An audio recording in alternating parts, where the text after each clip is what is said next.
I'm continuing to read the chapter 2 of the Ikigai book. I hope you are enjoying it. Okay. Theoretically, this is a useful reaction as it helps us survive in hostile surroundings.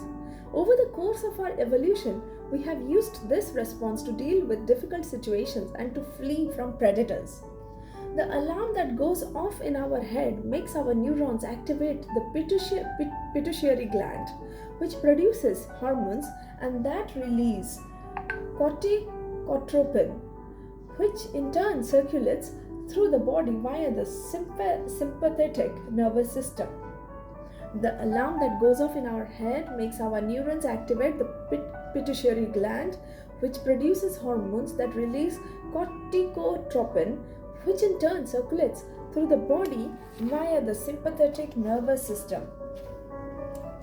The adrenal gland is then triggered to release adrenaline and cortisol. Adrenaline raises our respiratory rate and pulse and prepares our muscles for action, getting the body ready to react to perceived danger. While cortisol increases the release of dopamine and blood glucose. Oh man, that's a bit scary. Which is what gets us charged up and allows us to face challenges. It's something very close, somebody very close with blood sugar issues, so I know the difficulties. Alright, cave dwellers, modern humans. Cave dwellers were relaxed most of the time. This is a difference between cave dwellers and modern humans. Cave dwellers were relaxed most of the time. Modern humans work most of the time and are alert to any and all threat. Cave dwellers felt stress only in very specific situations.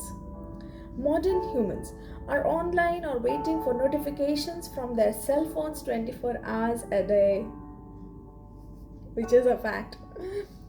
Cave dwellers, the threats were real. A predator could end their lives at any moment.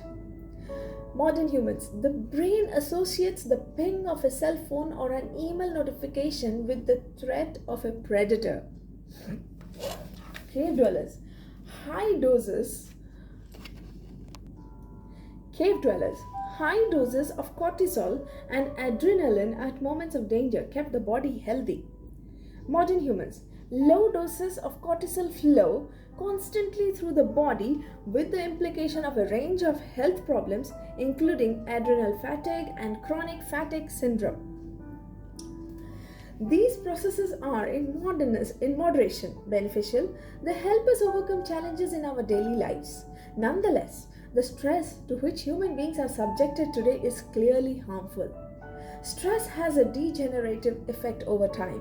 A sustained state of emergency affects the neurons associated with memory, as well as inhibiting the release of certain hormones, the absence of which can cause depression. Its secondary effects include irritability, insomnia, anxiety, and high blood pressure. As such, though challenges are good for keeping mind and body active, we should adjust our high-stress lifestyle in order to avoid the premature aging of our bodies. Be mindful about reducing stress. Next paragraph, be mindful about reducing stress. Okay, let's try to do that in our daily lives. Whether or not the threats we perceive are real, stress is an easily identifiable condition that not only causes anxiety but is also highly psychosomatic, affecting everything from our digestive system to our skin.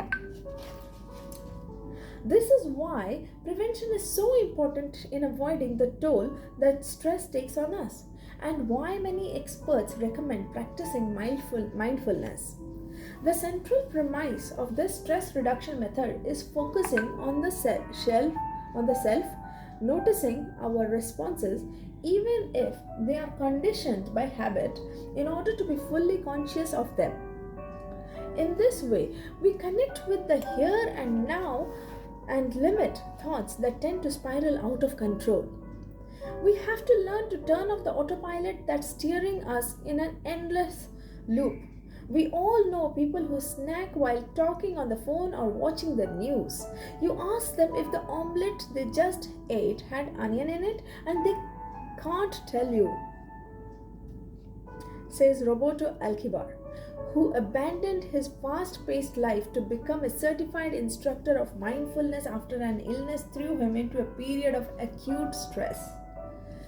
One way to reach a state of mindfulness is through meditation, which helps filter the information that reaches us from the outside world. It can also be achieved through breathing exercises, yoga, and body scans. Achieving mindfulness involves a gradual process of training, but with a bit of practice, we can learn to focus our mind completely, which reduces stress and helps us live longer. Next para. A little stress is good for you.